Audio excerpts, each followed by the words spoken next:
নমস্কার, আমার ইউটিউব চ্যানেলে ছাত্রছাত্রীদের স্বাগত জানাই। আজকে আমরা যে বিষয়টি নিয়ে আলোচনা করব সেটি হলো তড়িৎ বিভব বা ইলেকট্রিক পোটেনশিয়াল নিয়ে আলোচনা করব। এখন ব্যাপারটা হলো, দুটি বস্তুর মধ্যে তাপের আদান প্রদান অর্থাৎ তাপের বিনিময় নির্ভর করে তার তাপমাত্রার উপরে। আমরা জানি যে যার তাপমাত্রা বেশি হয় তার থেকে যার তাপমাত্রা কম হয় তার দিকে তাপ প্রবাহিত হয় বা তাপ প্রবাহ লক্ষ্য করে। ঠিক তেমনি দুটি তড়িতাহিত বস্তুর মধ্যে তড়িতের যে আদান প্রদান সেটা নির্ভর করে এই তড়িৎ বিভবের উপরে। যার তড়িৎ বিভব বেশি হয় অর্থাৎ সেটি হয় উচ্চ বিভব, সেখান থেকে যার বিভবটা কম হবে সেটি হবে নিম্ন বিভব। এই উচ্চ বিভব থেকে নিম্ন বিভবের দিকে তড়িৎ প্রবাহিত হয়। অর্থাৎ তাপের আদান প্রদানের ক্ষেত্রে তাপমাত্রা যে ভূমিকা পালন করে, তড়িতের আদান প্রদানের ক্ষেত্রে এই তড়িৎ বিভবও ঠিক একই ভূমিকা পালন করে। অর্থাৎ তাপমাত্রার সঙ্গে সদিশ একটি রাশি তড়িতের ক্ষেত্রে, বা অনেক সময় এটাকে জলের লেভেল, মানে জল বা তরল যে প্রবাহিত হয় সেটাও তরলের লেভেল অনুযায়ী হয়। যেটা উচ্চ লেভেলে থাকে তার থেকে নিম্ন লেভেলের দিকে প্রবাহিত হয়, তার সঙ্গেও তুলনা করা চলে এই তড়িৎ বিভবকে। তাহলে বিভবগুলো কি না, আসলে তড়িৎ বিভব একটা তাড়িতিক অবস্থা। এটাই স্থির করে দেয়, এটাই ঠিক করে দেয় যে এক বস্তু অন্য বস্তুকে তড়িৎ দেবে নাকি অন্য বস্তু থেকে তড়িৎ নেবে, সেটা এই তড়িৎ বিভবই স্থির করে দেয়। আচ্ছা, তাহলে বিভব কাকে বলে? সংজ্ঞা, ডেফিনেশনে কি বলবো আমরা? না, সংজ্ঞা অনুযায়ী তড়িৎ বিভব বলতে আমরা বুঝি যে কোনো একটি একক ধনাত্মক আধানকে অসীম দূরত্ব থেকে, ফ্রম ইনফিনিটি, তড়িৎ ক্ষেত্রের মধ্যে কোনো বিন্দুতে আনতে যে পরিমাণ কৃতকার্য করতে হয় তাকে বলা হয় তড়িৎ বিভব। তো তাই যদি হয়, তড়িৎ বিভবকে আমরা ভি দিয়ে প্রকাশ করি, তাহলে এই যে তড়িৎ বিভব ভি, এটা কি না অসীম দূরত্ব থেকে একটি একক ধনাত্মক আধান, ইউনিট পজিটিভ চার্জ, যেটা আলোচনা আমরা আগের অধ্যায়ে করেছি, একক ধনাত্মক আধানকে আনার জন্য কৃতকার্য। তাহলে বিভব অন্য কিছু নয়, বিভব is nothing but work, some work. তাহলে বিভবটা আসলে কৃতকার্য, সেই জন্যেই কৃতকার্য যেহেতু স্কেলার রাশি, ঠিক তেমনিভাবে এই বিভবও কিন্তু একটি স্কেলার রাশি। তাহলে একক আধান আনার জন্য যদি কৃতকার্য বিভব মানে ভি হয়, তাহলে আমি যদি কিউ পরিমাণ আধান আনার চেষ্টা করি তাহলে কৃতকার্য কত হবে না, তাহলে কৃতকার্য হবে কৃতকার্য ডাব্লিউ সমান কিউ ইন্টু ভি। এটা মনে রাখতে হবে। অর্থাৎ কৃতকার্যের সঙ্গে বিভব বা এটাকে, এই ভিটাকে আমরা অনেক ক্ষেত্রে বিভব পার্থক্যও বলতে পারি, তাতে কোনো অসুবিধা নেই। তাহলে ডাব্লিউ সমান কিউ ইন্টু ভি। এখন আমরা যে বিভবের কথা বলছি, এই বিভব তো স্কেলার রাশি, বুঝে গেছি। বিভবের একক আমরা কি বলতে পারি না, সিজিএস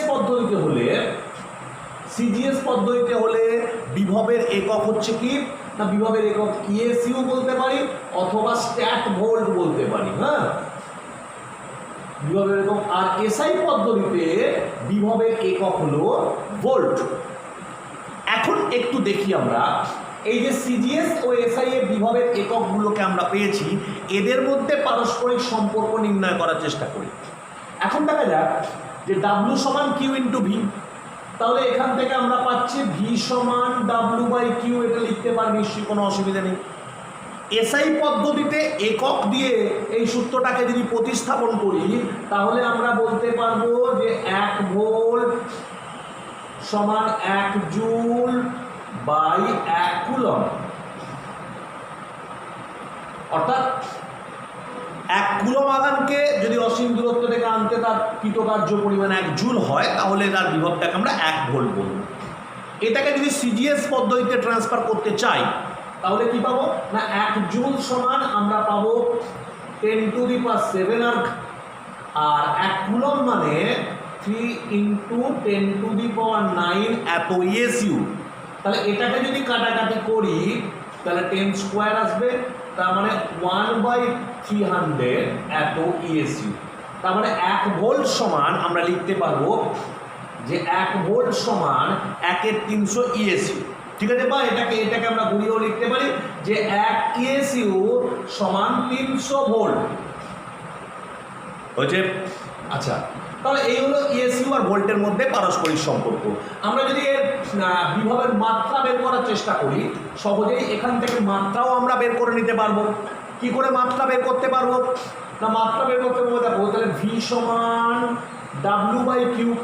তাহলে বিভবের মাত্রা মানে ডাব্লুর মাত্রা, ডাব্লু মানে কৃতকার্যের মাত্রা কি না N/L²T-2, আর কিউ মানে তড়িতাধান, তড়িতাধানটা কত না IT। তাহলে এখান থেকে মাত্রা পেয়ে গেলাম কি N/L²T⁻³ I⁻1। এটা হয়ে গেল বিভবের মাত্রা পেয়ে গেলাম আমরা। আচ্ছা, আর একটা কথা আমরা এখানে জানিয়ে রাখি বা বলে রাখি, পৃথিবীর ওপরে আমরা আছি, এই পৃথিবীর বিভবটাকে শূন্য ধরা হয়। আসলে তার কারণ হচ্ছে পৃথিবী একটা বড় পৃথিবীর বৃহৎ অংশ। এখন তার ফলে কি হয় না, পৃথিবী বিভিন্ন ক্ষেত্রে কোনো জায়গা থেকে প্রচুর পরিমাণে আধান কখনো নেয়, যেখানে প্রয়োজনে পৃথিবী আবার আধান দিতেও পারে বা আধান প্রদানও করতে পারে। এখন এই পৃথিবী যেহেতু আকার বিশাল, সেজন্য কিছু পরিমাণ ইলেকট্রন নেওয়া মানে নেগেটিভ আধানে আহিত হওয়া, বা কিছু পরিমাণ ইলেকট্রন দেওয়া মানে পজিটিভ আধানে আহিত হওয়া, এই দুরকম ঘটনায় পৃথিবীর ক্ষেত্রে চলে। কিন্তু পৃথিবীর আকার অনেক বিশাল হয়, এই সামান্য কিছু ইলেকট্রন দেওয়া নেওয়া এক্ষেত্রে পৃথিবী তড়িতাহিত হয় না বললেই চলে। যেমন সমুদ্র যে বিশাল জলরাশি, তার মধ্যে থেকে আমরা যদি 2-1 বালতি জল তুলেও নিই, তাতে তার জলরাশি বা জলের লেভেলের কোনো পরিবর্তন হয় না। সেজন্যে পৃথিবীরও বিভবকে আমরা শূন্য ধরি। আর এখানে আরও একটা কথা মনে রাখতে হবে, বিভব স্কেলার রাশি হলেও বিভব ধনাত্মক বা ঋণাত্মক হতে পারে। যে পদার্থ ধনাত্মক আধান দ্বারা আহিত, তার ক্ষেত্রে বিভবটা হবে ধনাত্মক, আর যে পদার্থ ঋণাত্মক আধান দ্বারা আহিত, তার ক্ষেত্রে বিভবটা হবে ঋণাত্মক। অর্থাৎ বিভব ধনাত্মক ঋণাত্মক দু ধরনেরই হতে পারে, কোনো তাতে অসুবিধা নেই। আমরা একটু বিভবের রাশিমালা, বিভবের সূত্র বের করার চেষ্টা করি। তাহলে কোনো বিন্দুতে বিভবের রাশিমালা নির্ণয় করবো। ধরা যাক কিউ আধানে আহিত কোনো একটা আধান আছে। এখন এই আধানটার জন্যে এর থেকে আর দূরত্বে পি একটা বিন্দু নেওয়া হলো, এই পি বিন্দুতে বিভব নির্ণয় করতে হবে। এই পি বিন্দুটা এই কিউ আধানের তড়িৎ ক্ষেত্রের মধ্যে অবস্থিত। তাহলে বিভব মানে কি করতে হবে না, একটা একক ধনাত্মক আধানকে একেবারে অসীম থেকে এই পি বিন্দুতে নিয়ে আসতে গেলে যে পরিমাণ কৃতকার্য করতে হবে, সেই কৃতকার্যটাই এই বিন্দুতে বিভবের পরিমাণ। এখন অসীম দূরত্ব মানে অনেক দূরত্ব, তো সেটা না করে আমরা এর খুব কাছাকাছি আর একটা বিন্দু নেওয়া হলো পি ড্যাশ। এর খুব নিকটবর্তী, এর খুব কাছাকাছি একটা বিন্দু নেওয়া হলো পি ড্যাশ। এই পি থেকে পি ড্যাশ পর্যন্ত এই দূরত্বটা খুবই ছোট, এটাকে ডি আর দূরত্ব হয়। এখন এই কিউ আধান মানে এটা প্লাস কিউই বলতে পারি। কিউ আধান বা প্লাস কিউ আধানের জন্য যে তড়িৎ প্রাবল্য, সেটা এই দিক বরাবর তড়িৎ প্রাবল্য ক্রিয়া করছে ই। এখন তড়িৎ প্রাবল্য ই এর মানটা কত না, তড়িৎ প্রাবল্য ই এর মানটা আমরা যদি সিজিএস পদ্ধতিতে পড়ি, আমরা আগের অধ্যায়ে দেখেছি Q/K² যেটা পি বিন্দুতে তড়িৎ প্রাবল্যের মানটা হবে Q/K²। যদি আমি আগেও বলা হয়েছে, যদি এটা এসআই পদ্ধতিতে করতে যাই কোনো অসুবিধা নেই, শুধুমাত্র এর আগে একটা 1/4πε0 এটা বসিয়ে নিলে এটা এসআই হয়ে যাবে। আমি একটা পদ্ধতিতেই করছি, এখান থেকে যে কেউ অন্য এসআই পদ্ধতি ট্রান্সফার করে নিতে পারবে, শুধু এর আগে একটা 1/4πε0 বসিয়ে দিতে হবে। আচ্ছা, এখন ধরা যাক আমি তো আগে আধানটাকে, একটা একক ধনাত্মক আধানকে এই পি ড্যাশ বিন্দু থেকে পি বিন্দুতে নিয়ে আসছি। তার জন্য কৃতকার্য কত হবে না, তার জন্য যদি ক্ষুদ্র পরিমাণ কৃতকার্য ডিডাব্লিউ হয়, ডিডাব্লিউ সমান আমরা লিখতে পারবো কিনা ই ইন্টু মাইনাস ডিআর।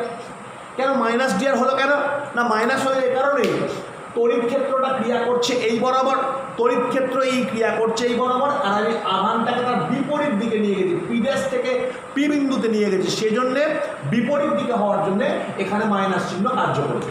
আচ্ছা, তার মানে ডিডাব্লিউ সমান কি দাঁড়ালো না, ডিডাব্লিউ সমান দাঁড়ালো Q by K R square into minus of D. তাহলে এইটুকু আনার জন্য কৃতকার্য এটা। তাহলে অসীম দূরত্ব থেকে পি বিন্দুতে আনলে কৃতকার্য কত হবে না, সমগ্র কৃতকার্য মানে আমাকে ইন্টিগ্রেশনের সাহায্য নিতে হবে। আর ডিডাব্লিউ সমান ইন্টিগ্রেশন অফ ডিডাব্লিউ সমান integration of q by K R square minus of d r. ইন্টিগ্রেশনটা কি করতে হবে না, কোথায় ছিল না, বস্তুটা ছিল হচ্ছে ইনফিনিটি বা অসীমে ছিল, বস্তুটা ইনফিনিটি বা অসীমে ছিল, কোথায় নিয়ে আসতে হবে না এই আর দূরত্বে নিয়ে আসতে হবে। ঠিক আছে, ইনফিনিটি থেকে আর দূরত্বে নিয়ে আসতে হবে। তো তার মানে এর ইন্টিগ্রেশন করলে যেটা আসবে কিউ বাই কে আর আসবে, কিউ বাই কে আর আসবে, লোয়ার লিমিটটা ইনফিনিটি, আপার লিমিটটা আর। তার মানে যেটা দাঁড়াবে কিউ বাই কে আর, আর এটা আসছে q by k into infinity, নিচে ইনফিনিটি মানে এটা কি হয়ে গেল, জিরো হয়ে গেল। তার মানে যেটা দাঁড়ালো বিভবের যে সূত্রটা দাঁড়ালো কিউ বাই কে আর, এই কৃতকার্য মানে বিভব। তাহলে বিভবের পরিমাণটা কত দাঁড়ালো না, বিভবের পরিমাণ বিভব ভি সমান দাঁড়ালো কিউ বাই কে আর। আমি আবার বলি, এটা আমি সিডিএসে করেছি, কে হলো মাধ্যমের পরাবৈদ্যুতিক ধ্রুবক, বায়ু মাধ্যম হলে এই কে এর মানটা হবে 1। এখন আমি আবার বলি যে এটা যদি এসআই পদ্ধতিতে করতাম, করতে কিছুই নয়, একই ব্যাপার, এর আগে শুধু একটা 1/4πε0 আসতো, যেটা পরপর এখান থেকে রেখে যেতাম প্রত্যেকটা অংশে, তাহলে সেই 1/4πε0, তার কিছু পার্থক্য নেই। তাহলে এই হয়ে গেল বিভবের রাশিমালা আমরা নির্ণয় করে ফেলেছি বিভবের ক্ষেত্রে। এবার আসি যে তড়িৎ দ্বিমেরু, তড়িৎ দ্বিমেরুর জন্য যে বিভব, সেই তড়িৎ দ্বিমেরুর জন্য বিভবের কথায় চলে আসে। তড়িৎ দ্বিমেরুর বিভব বলতে কি না, আমরা তড়িৎ দ্বিমেরু আগের অধ্যায়ে পড়েছি, একটা ঋণাত্মক আধান আছে আর একটা ধনাত্মক আধান আছে।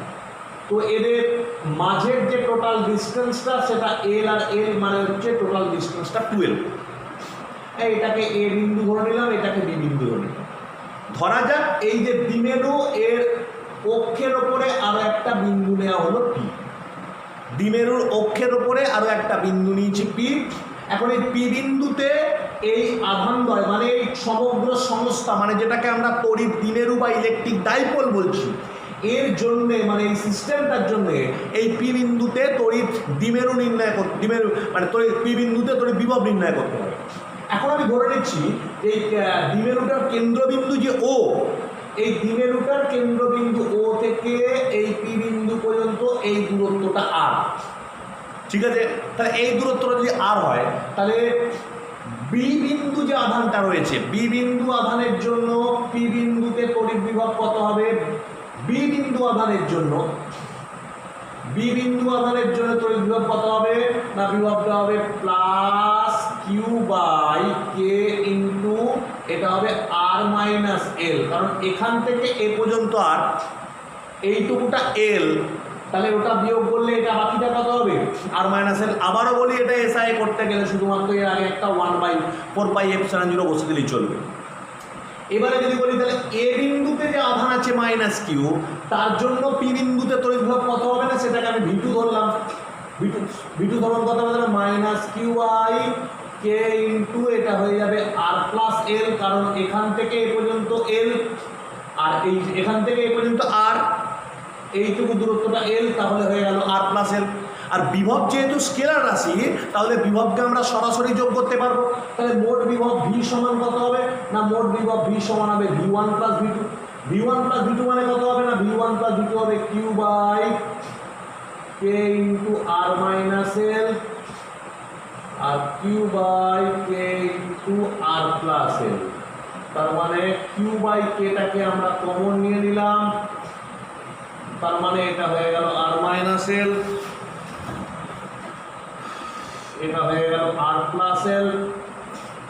তার মানে কিউটা কিউ রইল, ওপরটা আর প্লাস এল মাইনাস আর প্লাস এল, নিচে হয়ে গেল কে into r square minus l square. তার মানে আরটা যদি কেটে দিই প্লাস আর মাইনাস আর, তাহলে ওপরটা আসছে কত q into 12 by k into r square minus l square আসছে। আমরা জানি কিউ ইন্টু 12 এটাকে বলা হয় দ্বিমেরু ভ্রামক বা ডাইপোল মোমেন্ট। তাহলে কিউ ইন্টু 12 এর জায়গাতে আমরা দ্বিমেরু ভ্রামক বা ডাইপোল মোমেন্ট বসিয়ে দিলাম, এটা আর স্কোয়ার মাইনাস এল স্কোয়ার। এটা হয়ে গেল বিভবের রাশিমালা। এসআই পদ্ধতি হলে এর আগে শুধু একটা 1/4πε0 আসবে। এখন যদি r is very very greater than l হয়, এল এর থেকে যদি আরটা অনেক বড় হয়, তখন আমরা কি করব, এই এলটাকে নেগলেক্ট করব, তখন এটা হয়ে যাবে p by k into r square. তাহলে এইভাবে তড়িৎ দ্বিমেরু অক্ষের ওপর কোনো বিন্দুতে আমরা তড়িৎ বিভব নির্ণয় করতে পারব। যদি বলে অক্ষের ওপর হলো এটা, এর শুধু মান আছে, দিক তো কিছু নেই, কারণ বিভব স্কেলার রাশি। এবারে তড়িৎ দ্বিমেরুর অক্ষের ওপর না করে আমরা যদি লম্ব সমদ্বিখণ্ডক বা তার যেটাকে পার্শ্ব অবস্থান বা বিষুব অবস্থান বলে, তাহলে তড়িৎ দ্বিমেরু রয়েছে এখানে একটা, তড়িৎ দ্বিমেরুর এটা মাইনাস কিউ, এটা প্লাস কিউ, এটা এ বিন্দু, এটা বি বিন্দু, এটার মধ্যবিন্দু ও, এটা এল, এটাও এল। এই দ্বিমেরুর লম্ব সমদ্বিখণ্ডকের ওপর কোনো একটা বিন্দু নেওয়া হলো পি। এই বিন্দুতে তড়িৎ বিভব বের করতে হবে, সেজন্য আমি করছি কি, এই এপি আর বিপি কে যোগ করে দিলাম। এখন স্বাভাবিকভাবেই যেহেতু লম্ব সমদ্বিখণ্ডক, এটা অবশ্যই বলে রাখা উচিত আগে থেকে না, এপি আর বিপি এরা নিশ্চয়ই সমান হবে, উপপাদ্য অনুযায়ী প্রমাণ করতে পারা যাবে এপি আর বিপি সমান হবে।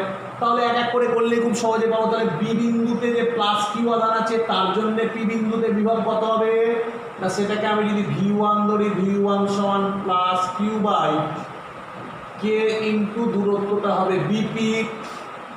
এ বিন্দুতে যে মাইনাস কিউ আছে, তার জন্য কত হবে না, সেটাকে আমি ভি2 ধরলে ভি2 হবে minus q by k into দূরত্বটা হবে এপি। ঠিক আছে, তাহলে মোট বিভব কত হবে না, মোট বিভব ভি সমান হবে ভি1 প্লাস ভি2 হবে মোট বিভব বের করতে গেলে। তাহলে ভি1 মানে কত না, ভি1 মানে প্লাস কি ইন্টু কে বিপি, ভি2 কত minus q by k into AP.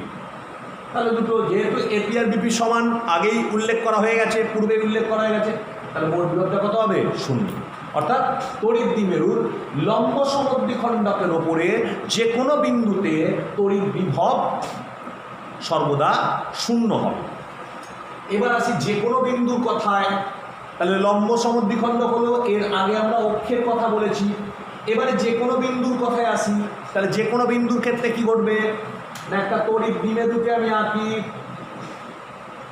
তড়িৎ দ্বিমেরু মানে এখানে একটা মাইনাস কিউ আধান আছে, এখানে একটা প্লাস কিউ আধান আছে, এটা এ বিন্দু, এটা বি বিন্দু, এদের মধ্যবিন্দুটা ও। এর লম্ব সমদ্বিখণ্ডক নয়, অক্ষের ওপরও নয়, যে কোনো একটা বিন্দু রয়েছে পি, যেটা ও বিন্দু থেকে পি এর এই যে ডিস্টেন্স, এই যে দূরত্বটা আর, এবং এ আমি ভাবছি এখানে থিটা পরিমাণ কোণ উৎপন্ন করেছে।